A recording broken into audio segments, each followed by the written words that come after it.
জাতীয়তাবাদী স্বেচ্ছাসেবক দল বিশ্বম্বর উপজেলা শাখার সংগ্রামী যুগ্ম আহ্বায়ক। এই বিএনপি কর্মীরা কোনোদিন এই কমিটি মানবে না, মানবেন?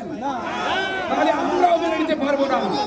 দেখেন নাম দিয়েছেন ইতিমধ্যে আমার বড় ভাই নুমেদ ভাই বলেছেন নামগুলা, কিন্তু দুঃখ হয় তারা যুবদল করে নাই, অনেকে ওয়ার্ড কমিটিও করে নাই, অনেকে ইউনিয়ন কমিটিও করে নাই, তাদেরকে দিয়ে আহ্বায়ক কমিটি গঠন করা হয়েছে।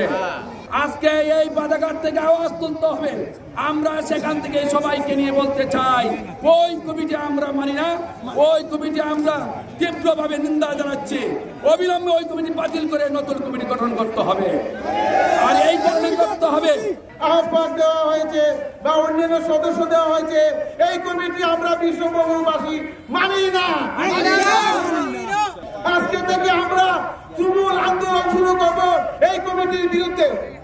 যারা এই 17-18 বছর বিভিন্ন আন্দোলন সংগ্রাম জেল জুলুমের শিকার হয়েছে, তাদেরকে তুয়াক্কা করে কোর্ট থেকে নাম নেই, ঠিকানা নেই, একটা লোককে সবচেয়ে বড় যে ভর্তি বিশ্বম্বরপুরের আহ্বায়ক, এই আহ্বায়ক বানানো হয়েছে। আমরা এর তীব্র নিন্দা এবং প্রতিবাদ জানাচ্ছি। কার সাথে করে যুগাযুগি করে আহ্বায়ক হয়ে গেলেন, আমাদের উপজেলার মানুষে তাকে চিনেই না। এই রাজনৈতিক দলকে ধ্বংস করার জন্য একটা পকেট আহ্বায়ক কমিটি দিয়ে বিএনপির রাজনীতিকে নষ্টের পথে চালিয়ে দিয়েছে। এই ডালিমকে কোনদিন সংগ্রামে আন্দোলনে এই 17 বছরকে আপনারা পেয়েছেন? তাসলিমা খাতুনকে পেয়েছেন? বুরহানুদ্দিন খানকে পেয়েছেন? এই 17 বছর জেল খাটে নাই, জুলুমের শিকার হয় নাই, অত্যাচারিত হয় নাই।